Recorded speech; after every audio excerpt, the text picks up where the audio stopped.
Fui invitada por Pepe Cohen, a quien le mando un gran abrazo, productor, a ver una película, un documental fantástico que se llama Flamingos, y la verdad que me emocionó mucho el trabajo, el esfuerzo tan grande de los que han participado en Flamingos.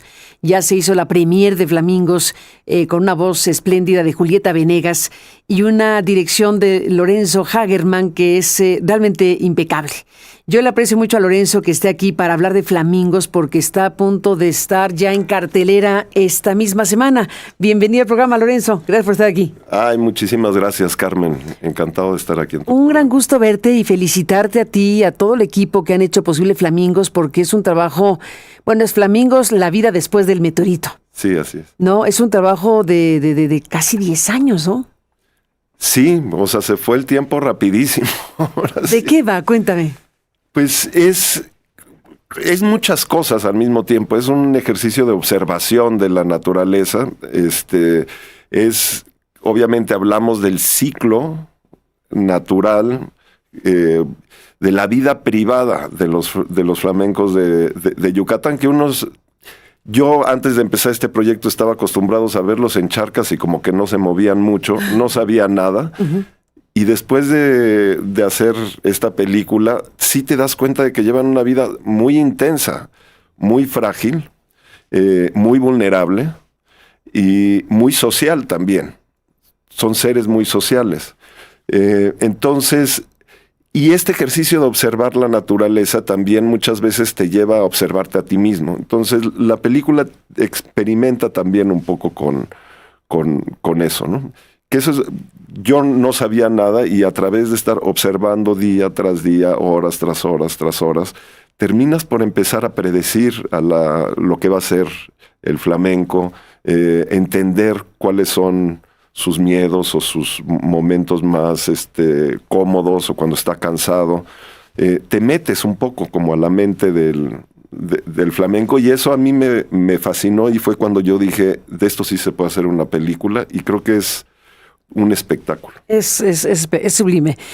¿Flamenco o flamingo? O las dos cosas, indistintamente. Porque la película quedó en flamingo, ¿no? Sí, bueno, hay todo flamingo es en inglés, flamenco es en español.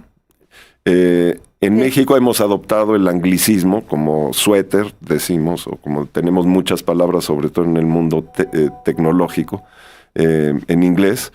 Y le dejamos el título de Flamingos, pero en la película el público muy rápido se va a acostumbrar a oír la narración como flamenco. Entonces también es como un ejercicio de que le quede claro a la gente cuál es en español y cuál es en inglés. Si yo le ponía flamenco iba a ser una confusión, que si son los bailadores, sí. Que si son... Quedó perfecto y todos lo entendimos.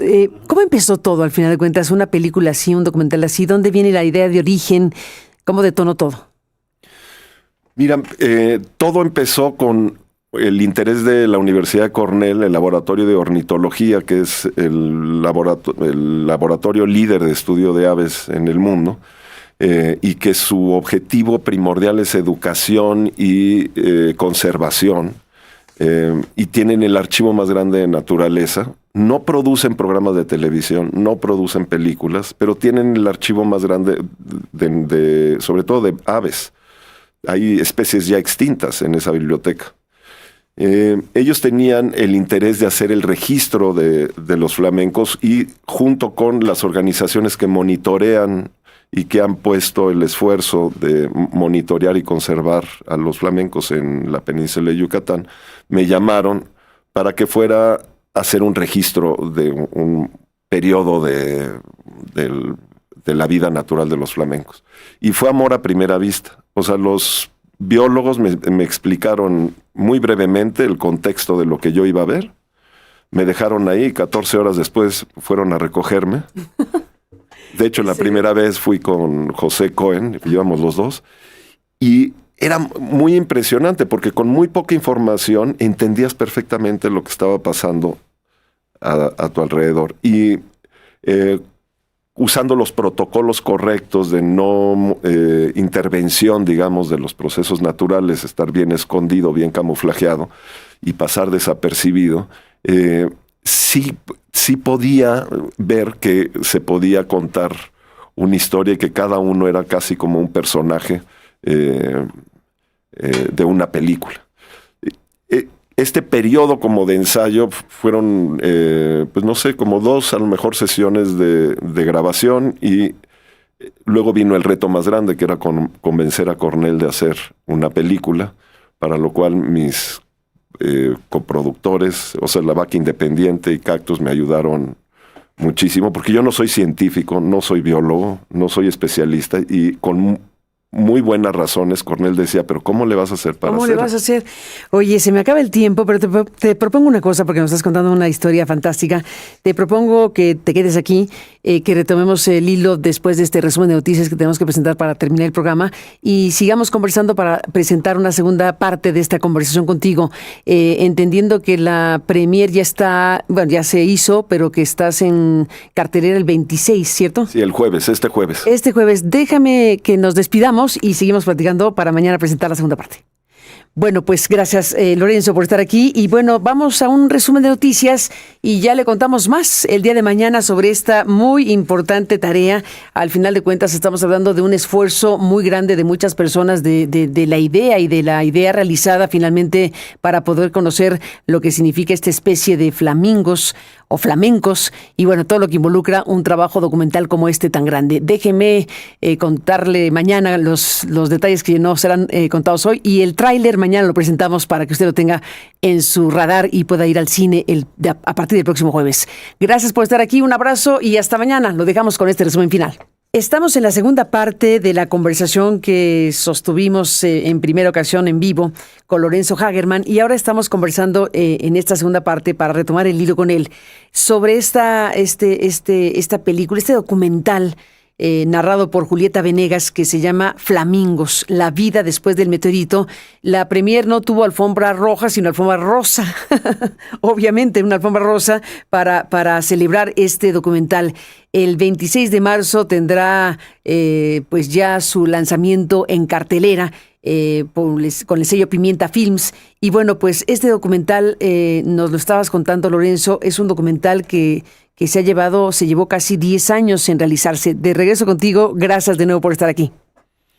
Sí, Carmen, fue un proceso más largo de lo que todos nos imaginamos, pero se pasó muy rápido también el tiempo, ¿no? Sí, fue paso por paso, cada paso llevó mucho tiempo. Y sí contaba con las mejores personas, especialistas en cada uno de los procesos, o sea, los fotógrafos que trabajaron conmigo de parte de la Universidad de Cornell, del Laboratorio de Ornitología, el músico Bryce, la supervisión musical de Lynn, el trabajo con Julieta Venegas. Todos, creo que, aunque nos llevó mucho tiempo cada paso, tuve la suerte de contar con los mejores, ¿no? Y entonces también eso le da un nivel de calidad y por eso también vale tanto la pena verla en el cine, ¿no? ¿Cómo observaron a los flamingos o flamencos? Como dijiste, en español es flamencos, pero ya nos explicaste por qué se decidió ponerle a la película Flamingos. ¿Cómo observar a los flamingos o los flamencos pues en su día a día durante tanto tiempo, y cómo a partir de la observación fueron creando la historia, una narración, ¿no? Una narración que involucra pues lo que significa la vida, las dificultades, las complejidades, los desafíos de ser flamingo? Sí, totalmente. O sea, como cualquier documental, uno hace un primer guión donde después de una investigación se imagina lo que podría filmar, pero pues la realidad supera la ficción, ¿no?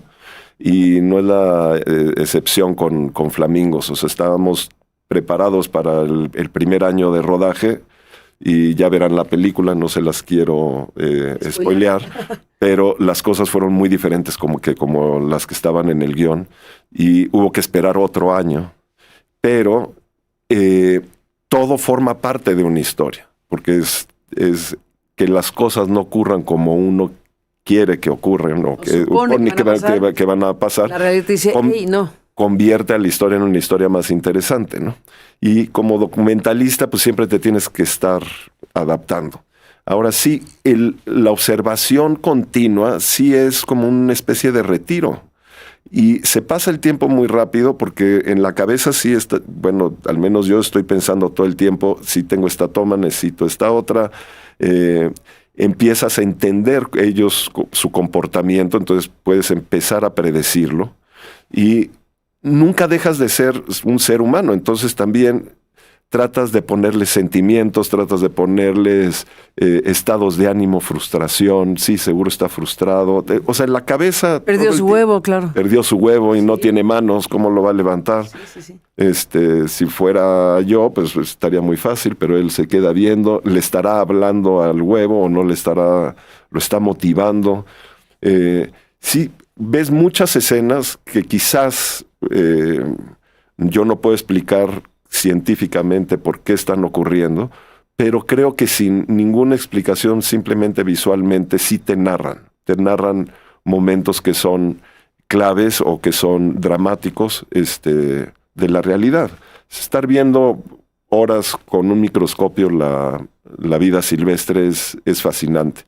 Yo nunca lo había hecho y sí es un ejercicio apasionante. Cuando los impulsores de la idea vieron que tú no eres científico, aunque acabas teniendo también una mirada artística, científica, un conjunto de elementos, ¿no? Uh-huh. Pero al final de cuentas, tú eres un cineasta. Yo soy cineasta y la única forma que podía hacer esta película era con mi experiencia, con lo que yo sé hacer, que es lo único que sé hacer, es hacer películas. Uh-huh. Y sí hubo un gran convencimiento, sobre todo a la universidad, al laboratorio de ornitología de la Universidad de Cornell, porque decían, pero ¿cómo le vas a hacer si no tienes ese aprendizaje, ¿no? A ver, preséntame, demuéstrame. Todo el tiempo era, demuéstrame que esto sí va a ser una historia, cómo hacer una historia de una sola especie, porque muchos de los documentales de naturaleza que estamos acostumbrados a ver, uh-huh, involucran varias especies y es como una especie de truco narrativo, ¿no? Para no tener que dar un seguimiento lineal. Esto de hacer una película de una sola especie, la vida secreta de los flamencos, si quieres, de alguna forma, sí tiene su reto. Y poco a poco, la Universidad de Cornell fue creyendo en el proyecto, en mí, en el equipo, en los resultados. Y así fue como fuimos avanzando. Así se fue avanzando. Cuéntame del título completo, Flamingos, la vida después del meteorito.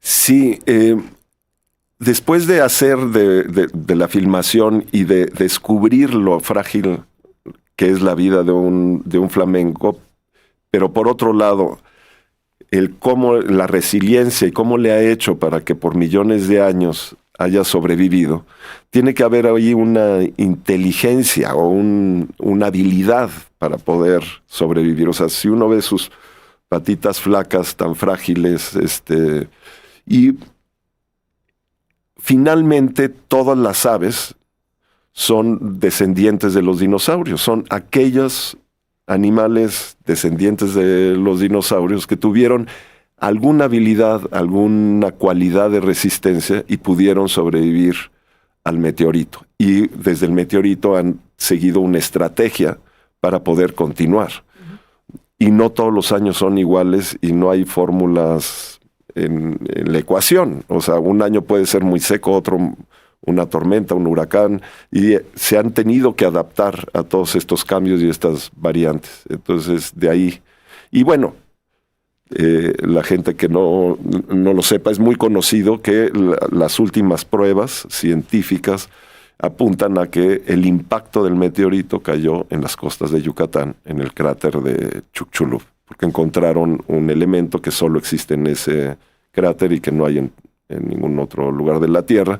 Y no es que haya caído el meteorito, una roca cayó ahí, hizo un agujero, porque se desintegra a la hora de entrar a la atmósfera, sino que es el impacto del calor lo que hace por eso es tan difícil determinar. Uh-huh. Entonces, justamente en donde estoy filmando es donde cayó el impacto y eso fue lo que dio también inspiración al título.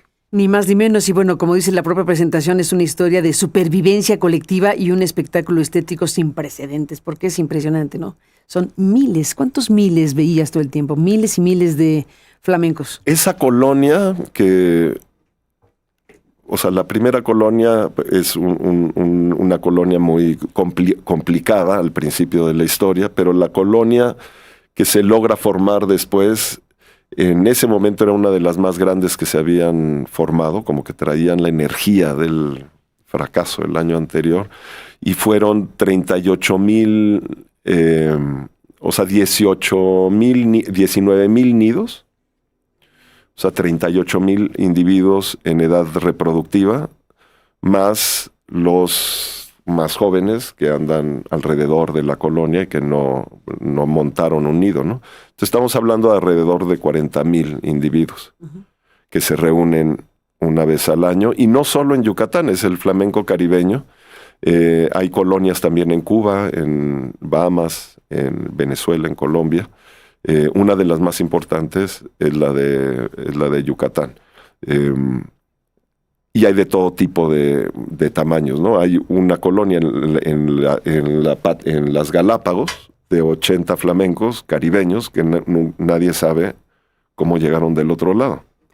Pero hay 80 finocópteros Ruber en las Galápagos. Y un misterio por resolver. Una colonia muy pequeña. Muy pequeña. Sí, bueno, en la vida de los flamencos hay muchos misterios que resolver, porque también es la especie menos, de todas las especies de flamencos, es la menos observada, la que más tiempo ha llevado a hacer los protocolos de investigación, de monitoreo. Entonces, y también por la zona caribeña están muy desperdigadas, digamos, las bases de datos con las que puedes hacer ciencia, las coordinaciones entre diferentes países, entre diferentes organizaciones. En cambio, en el flamenco europeo, por ejemplo, durante 80 años ha habido un centro, ¿no? Especializado en el estudio de... Entonces... Sí, es de los menos observados, pero se ha avanzado mucho. Se ha avanzado mucho en el monitoreo y en la coordinación entre los diferentes centros o posibles lugares donde se establecen las colonias. Y por eso también había ese interés del laboratorio de ornitología por hacer algo con el flamenco caribeño. Ahora, yo al no ser un especialista en el tema, pues también... científico. Ya eres un especialista, pero de otra manera. De otra manera. Bueno, siempre en todos los documentales empiezas sabiendo poco y terminas sabiendo un poco más, porque es un momento que le dedicas a todo y por la cercanía, ¿no? En los documentales el acceso hace el documental. Si no tienes acceso, pues no hay historia. Y eso fue lo que también a mí me permitió hacer esta película, ¿no? O sea, la posibilidad de tener ese acceso para llegar a los escondites que tenemos. Había veces que nos llevaba 1 hora y media movernos 300 metros, porque entras en la oscuridad y si la colonia empieza a alborotarse, te tienes que quedar quieto, claro, que se tranquilice, y empujas otros medio metro, todo el equipo, las baterías, todo, hasta que llegas al escondite. Y ese acceso es un acceso físico, ¿no? O sea, donde tú ya estás cerca, ya sabes que no te ven, y entonces tienes la oportunidad de contar la historia. Pero ¿hasta qué punto sabes que ya que estás en el escondite, pero para llegar al escondite es el recorrido completo? El recorrido completo. ¿En qué momento lo haces para que...? De noche. ¿De noche? ¿Que están dormidos o qué? No tienen visión nocturna muy débil. Ya. O sea, no ven. Sí llegan a volar de noche, pero usarán otros instrumentos. Otras cualidades para poder volar, pero de noche tienen una visión débil. Ya. Entonces, también el flamenco está acostumbrado a ver al ser humano. O sea, lo tiene en su entorno. El tema es la distancia, ¿no? O sea, cuando tú rompes esa distancia y ellos sienten que están amenazados, es cuando ya te tienes que salir, ¿no? Claro.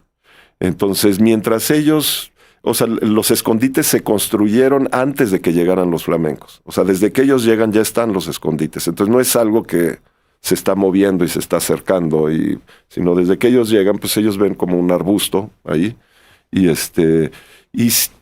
que están acostumbrados a ver al ser humano a una distancia, y mientras no sientan la amenaza, todo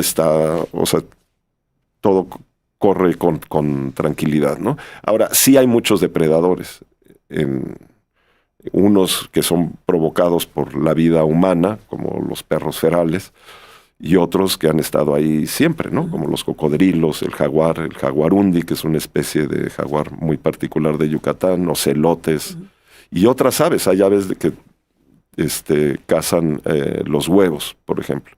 Sí están todo el tiempo rodeados de una amenaza de diferentes tipos. De diferentes tipos. Pues fascinante lo que nos cuentas, Lorenzo Hagerman, este trabajo que has realizado junto con el equipo pues de producción para poder dirigir un documental como este. Antes de despedirnos y de presentar el tráiler que amablemente nos compartes para que el público se anime a ir a ver en el cine, cuéntame, ¿en cuántas salas van a estar?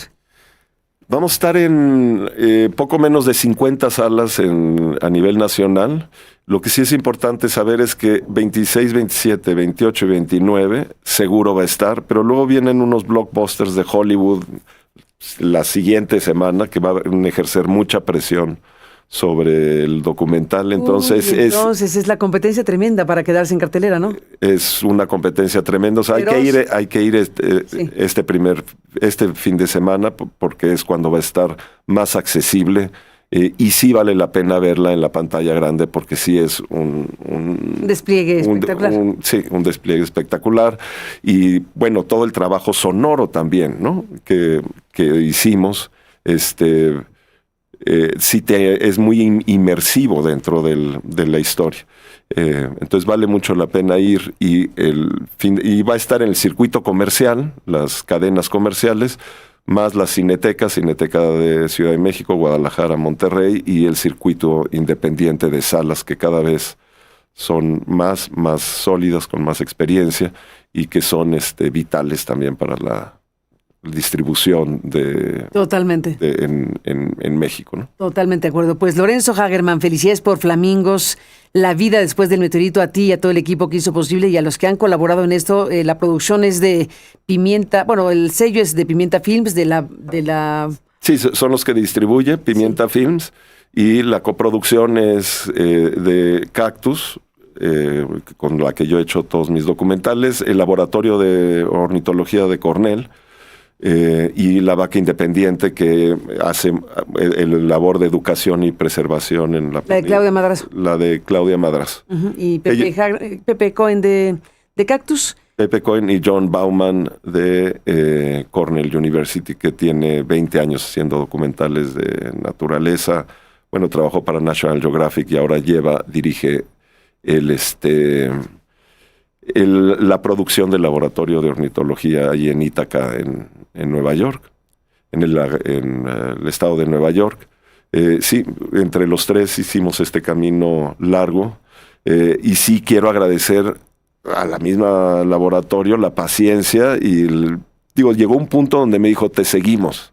Ya nos convenciste, dime qué quieres, pero costó mucho trabajo, y el apoyo de La Vaca Independiente, que fue fundamental, sobre todo en la región, y Cactus, bueno, pues esa es mi casa y siempre es una delicia trabajar con todo el equipo de Cactus. Totalmente de acuerdo. Un abrazo para ellos y para todos los que han hecho posible este documental Flamingos, la vida después del meteorito. Lorenzo Hagerman, gracias por estar aquí en esta entrevista en 2 partes. Te aprecio mucho que hayan podido platicar. Gracias por invitarme a ver Flamingos hace algunos días y gracias por compartirnos este tráiler con el que nos despedimos. Gracias, Lorenzo. Un abrazo para ti. Muchísimas gracias, Carmen. Gracias. Dejamos correr este tráiler para que se anime usted a ir al cine desde el próximo jueves.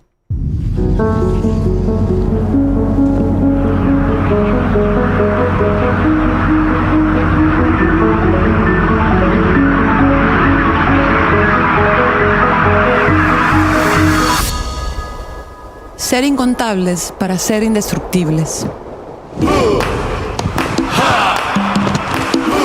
Estos son los flamencos caribeños. Como cada año, solo tendrán una oportunidad para reproducirse.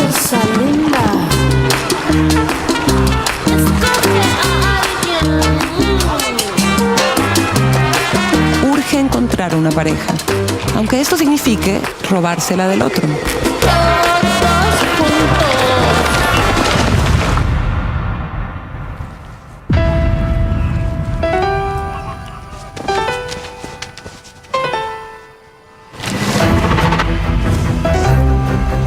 Vivir es una religión pagana y poderosa.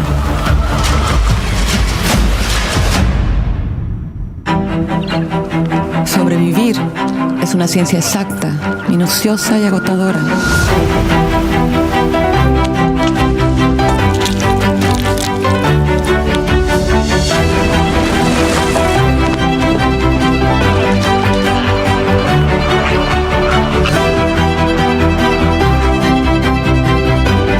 Esta es más que nada una historia sobre la vida, tan pertinaz como frágil y fugaz.